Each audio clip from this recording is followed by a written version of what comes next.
We originate in Eden. The name of the place is familiar because we recognize it. We knew it when we were young from the story of the Garden of Eden way back in the beginning of the book of Genesis. Yet Eden is also the place that we originate from and will ultimately go to as well. It is a starting and the ending point, the Alpha and the Omega, as they say, of the human soul. That is why when we recite the Il Mole Rachamim, the memorial prayer when someone dies or when their yortzeit occurs, inside of that prayer are the following words: "Into the Garden of Eden may their repose be." The sages of the past believed that when we experience a sublime, powerful moment, an intense feeling of understanding and connection with all that is, was, and is yet to be, our spirit is accessing what it once knew before we were placed into these bodily husks that we inhabit throughout the course of our physical years. It is reconnecting with the Eden we once knew, once upon a time before birth. While death is frightening to most people, that is why for others who feel the light and the power of the past catching up with them, it is actually a sort of arrival at home. In this week's Sidra called Va-etchanan, we relive the story of the nation of Israel that was gathered at the base of a small, innocuous-looking mountain called Sinai for a meeting with their God. In recounting this episode, the Torah states that there was a great and powerful voice, and then, v'lo yasaf, and then it did not continue.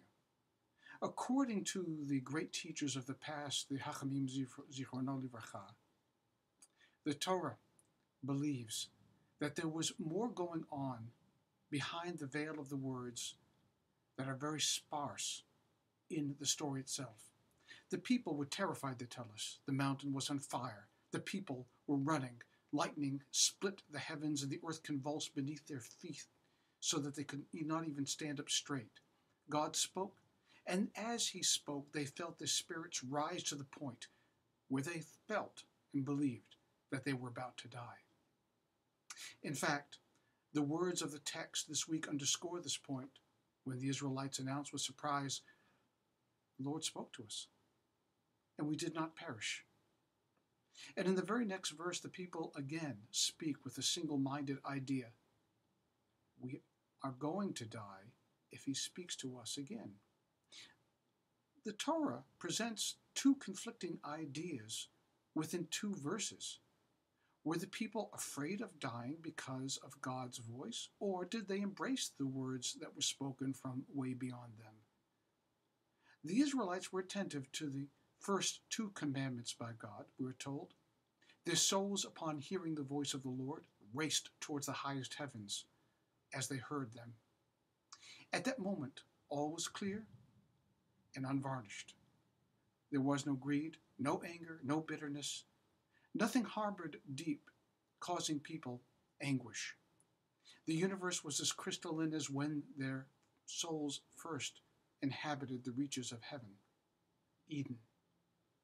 Yet the animal self rebelled at the thought that their souls would abandon their earthly shell, return to the Garden of Eden above, and leave their body down below to die.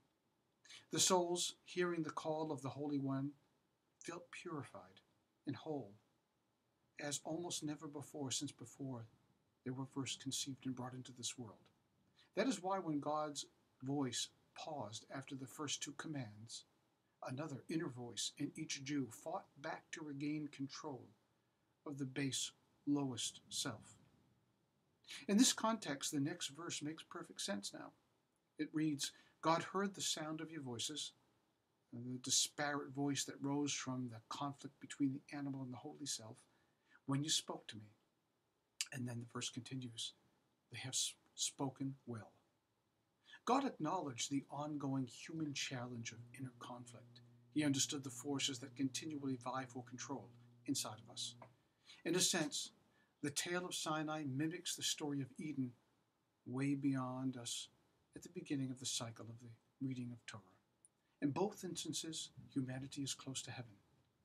In the Garden of Eden episode of Genesis, humanity was offered the possibility of a perfect life without challenge, without pain, without disease, without suffering, and also devoid of struggle.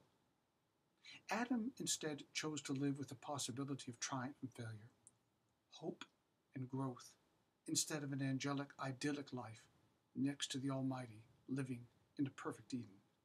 And so he was exiled. Once again, however, in our Sidra, humanity was faced with a similar challenge to dwell in Eden or continue to dwell on earth.